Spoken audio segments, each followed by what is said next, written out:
beshi ko, magandang hapon sa inyong lahat. Magluluto ako ng ring onion. Ayan. First time ko siya magluluto. Ayan. Sana magustuhan. Try ko lang magluto. Kasi gusto nila yung laging may bago sa paningin nila na niluluto. So, itatry ko magluto ng ring onion. Try natin kung magugustuhan ng panlasa nila. Ayan.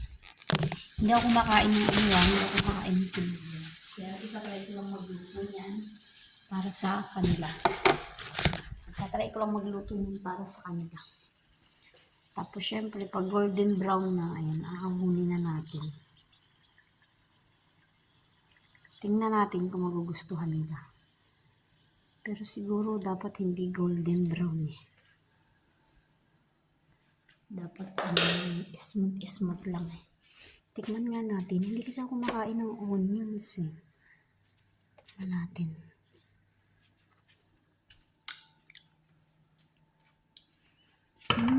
Pwede na. Masarap naman pala siya. Ayan. Nalagay ko lang siyang ganyan. Halu-haluin sa harina.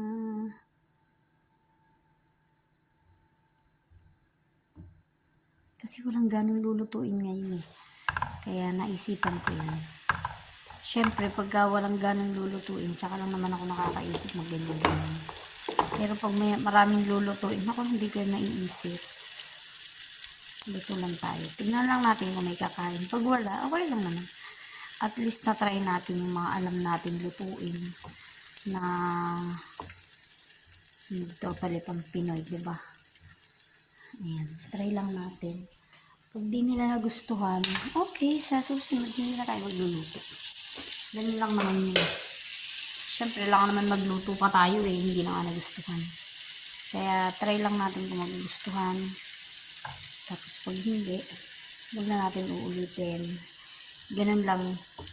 Try lang tayo ng try ng mga pwede nilang kainin. Diba? Okay, bye-bye. See ya.